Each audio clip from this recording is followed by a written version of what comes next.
and dynamic. And now, touching places like South America. There's a Shambhala group that started 2 years ago in Iran, of all places. And ultimately, I feel, and the reason why I'm giving a talk is that to come back into India.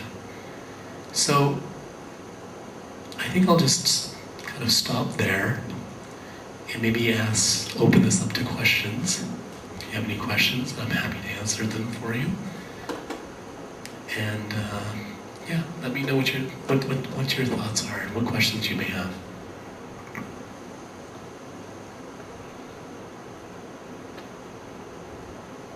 I mean, it's a basic question is, how does any teaching of Buddhism differ from the teachings what we call in Hinduism Vedanta, which is basically we don't have a set rule or a set system of learning, but yet we follow a lot of things. How does it differ? So maybe you can kind of expand a little bit. I don't quite follow your question. The question is, I mean, whatever teachings that you're speaking about in Shambhala or any sect of the Buddhism, basically it means is being a good human. How does that vary from, say, other religions, whether Hinduism, Christianity, or any other religion talks about it? Good, okay, thank you. It's a good question.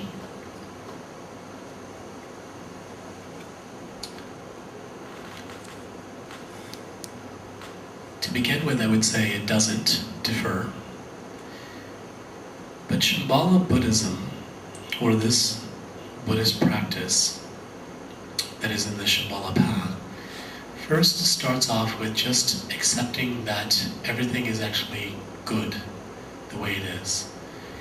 So we're not talking about a religious practice, per se. So part of the teachings that have existed since the time of the Buddha and are now being expanded in kind of Tibetan Buddhist societies, or lineages as we can say, is all about appreciating our good human, our precious human birth. And what that means is, first and foremost, we have to understand that everything is okay the way it is. Like if we can actually be present right now, which is actually a very difficult thing. Most of us, myself included, have a very difficult time just being present for more than, let's say, 15 seconds before our mind wanders. So part of what basic goodness is understanding that there's no attainment, there's no path, there's no journey to discover basic goodness. That we have to basically understand that we are basically good as we are. And so part of the, you could say, advanced teachings, which is kind of an ironic term, is all about discovering the simplicity of being. And what is the simplicity of being? Other than that, if I can appreciate my life and everything in this very moment, and I can continue that from moment to moment, then I don't need anything externally. So beyond the concept of religion, beyond the concept of anything else, that we don't need anything to confirm that we have basic goodness and that we can actually live in this world very simply and very ordinarily. But that's actually kind of an interesting catch-22, because sometimes when we say ordinariness, we think maybe that could be boring, or okay, fine, I understand what it means to be ordinary. What's next? Tell me something more. Tell me something like juicy. Give me something that's actually that I can take and I can actually chew on and I can actually like wrap my mind around it. And the teachings basically talk about, well, first we have to actually understand what that means, just to be. So a little bit of this path is about just being and not getting consumed too much into ideologies precepts that may come from a religious practice or a set of principles that may take us to another level, or if I do X, Y, and Z, then I will get the blessings of God, or I'll get the blessings of this. I mean, that's a different thing. First, can I appreciate who I am in this moment? Can I truly be able to just be? So we can say that the path of Buddhism is meditation. That is the vehicle. So how do we do that? Is by meditation. And meditation meaning different types of practices. And in Shambhala, we do something called Shamatha Vipassana practice.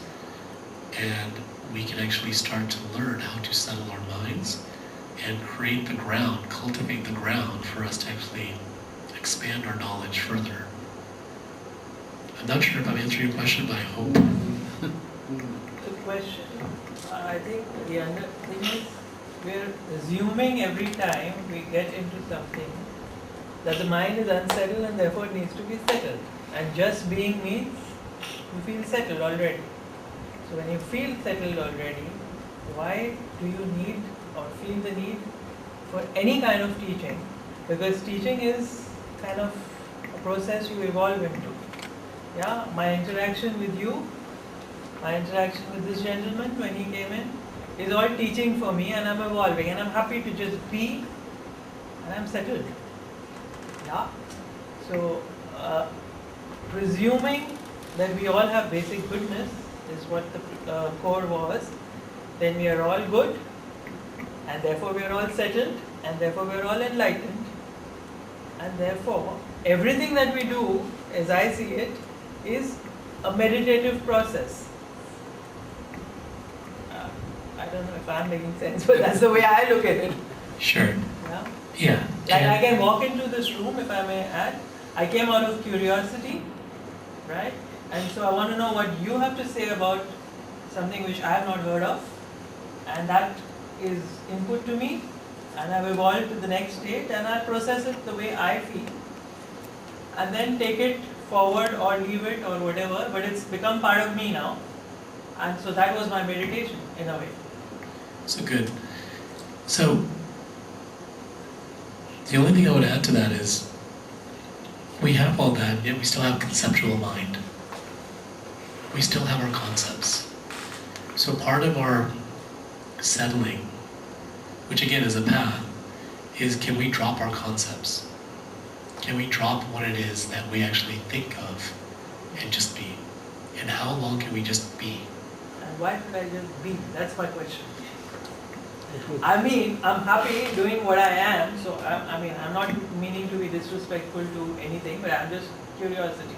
I'm like that, so I can't help it. But why do I need to just be when I'm happy being what I am? You know what I mean? Yes, I do. Yeah, why do I have to search something or seek something when I'm kind of feeling settled? Maybe, God forbid, if I'm feeling unsettled, I need all this. I understand that. But when I don't, why do I need to just be? I am being anyway.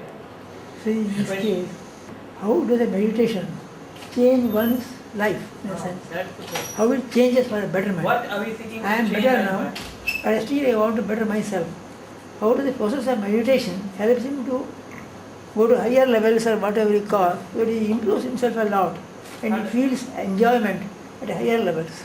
So to answer that question, we have to go from the intentional state to we have to go from the intentional state of what that looks like or what we may think that may be, and to do. So we can talk about a meditation practice or we can do a meditation practice. So the only way to answer that question is when we actually finally step on that path of meditation. So I'll try to answer your question in a different way. It's described, meditation practice is described as kind of like when you first sit down to meditate. You may not even see how many thoughts that you have going on in your mind. It's one repetitive flow. I can't see when one thought ends and the other thought begins. There's an analogy called the waterfall. It's just a waterfall of thoughts. Okay? So we may be thinking that I'm settled, I'm this and that and everything, but it's actually one stream of thought that we're actually caught up in. And then all that happens is something happens in our life. We think that we're settled. Something jars our life, and then it shows us. And all of a sudden, it's like, oh, I'm not settled. But then we have this realization that we haven't been. We've just been one constant stream of thought. The process of meditation, what happens is when we actually sit and meditate, we actually engage in this practice, the waterfall starts to slow down. We start to see, like the drops of water, the thoughts. So when we can analyze and we can see that that there's one thought and then it ends and another thought begins. And I realize I'm speaking in concepts, but it's the only way that we can actually talk. But we actually start to see that, and we don't have to kind of explain that. That's that being. So I want to be very clear and careful and say that we can talk about being and we can be. And there's a subtle but important difference in the sense of like having that kind of feeling sense as opposed to that thinking sense of what being means. And that feeling sense actually comes from a place of practice. In other words, I'll give another example. We have so many habituated responses. Now tomorrow, I can say I'm a good meditator, I'm a great meditator, I do this, I do that. And I can kind of, and I have done this, feel like I'm a good practitioner. Then somebody in my family says something to me, or my mother says something to me, it just sets me off. Isn't that just being?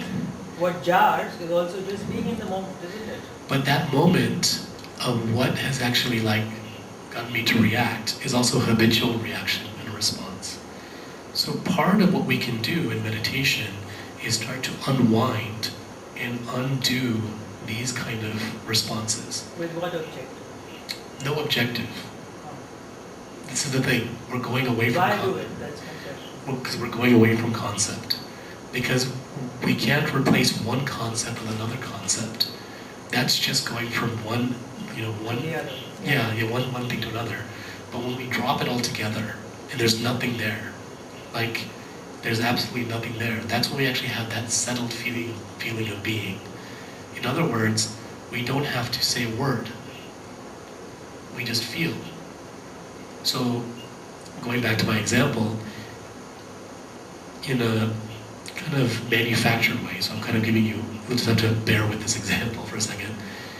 Now all of a sudden, if my mother says something to me that has caused a certain condition or response every single time, and through my practice, I don't react, and it has no effect, and I don't have a response, that is also the practice of being.